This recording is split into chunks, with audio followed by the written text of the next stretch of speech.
Vamos então carregar a nossa matéria-prima, os dados e também os metadados. E aqui já tem um primeiro truque do Pandas para você, que é muito útil, fique atento.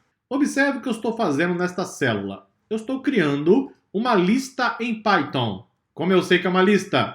Você tem que saber porque você fez os 5 primeiros capítulos do curso gratuito de Python. Abre e fecha colchetes, não é isso? Uma lista, nesse caso, de strings, porque estão entre aspas duplas.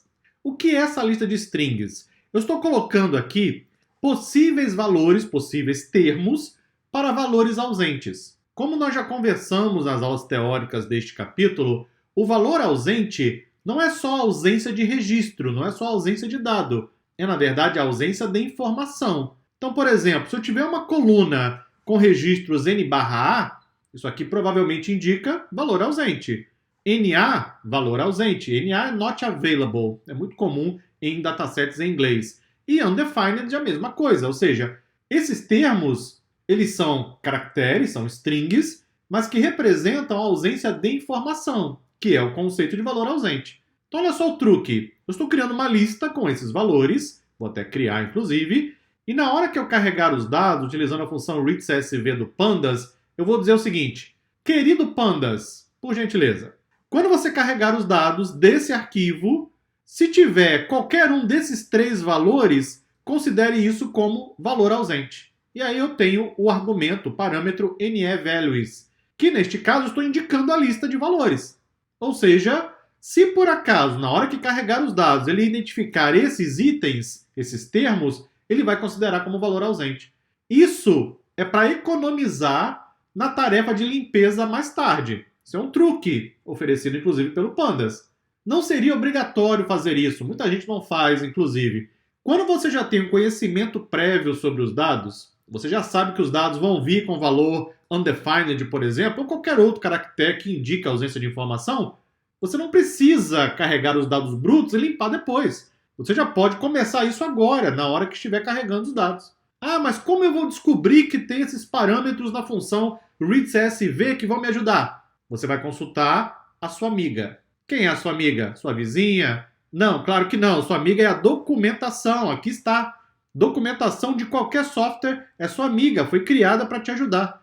Veja que eu estou aqui na função readCSV. Desce um pouquinho e procura pelo parâmetro NEValues. Cadê ele? Vai descendo. Aqui está. Veja que do lado esquerdo eu tenho aqui toda a documentação do Pandas. Esse aqui é o site oficial do Pandas. Você tem detalhes para cada função. Documentação excepcional, disso de passagem. Ah, mas está em inglês. Então aproveita a oportunidade e aprende inglês também. Abre um tradutor de texto, vai lá e coloca o texto e traduz. Pronto, excelente. Matou 2 coelhos com uma única cajadada, como se dizia antigamente.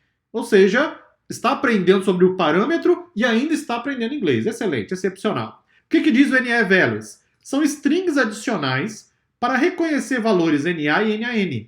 Se um dicionário é passado, eu posso passar um dicionário ou mesmo uma lista, eu posso fazer isso por coluna. E aí, por default, todos esses valores serão interpretados como NaN. Então isso aqui já é o padrão, ok? Se qualquer um desses itens estiver em uma coluna, ele já vai considerar como valor ausente, inclusive o próprio n/n que nós incluímos. Só que eu posso criar as minhas próprias strings, e foi isso que eu fiz aqui. Se tiver n/a, na ou undefined, por favor, Pandas, considere isso como valor ausente. Já na hora que carregamos os dados, executa, vai levar um tempinho, o dataset é grande, pronto, dados carregados com sucesso. Aprendeu esse truque? A documentação do Pandas e de outros pacotes Python contém uma série de informações adicionais valiosíssimas. Habitue-se a visitar a documentação periodicamente. Vamos verificar o shape do dataset. Veja que nós temos mais de 150 mil registros para 55 colunas. Vamos dar uma olhada na amostra de dados. Veja que é um dataset muito interessante. A começar pelo nome das colunas. Olha só que legal. Nomes bem interessantes, não é? Isso aqui vai dar um certo trabalho. E é isso que eu quero, inclusive, trazer para você. Trabalho, para que você aprenda, para que você desenvolva o seu conhecimento.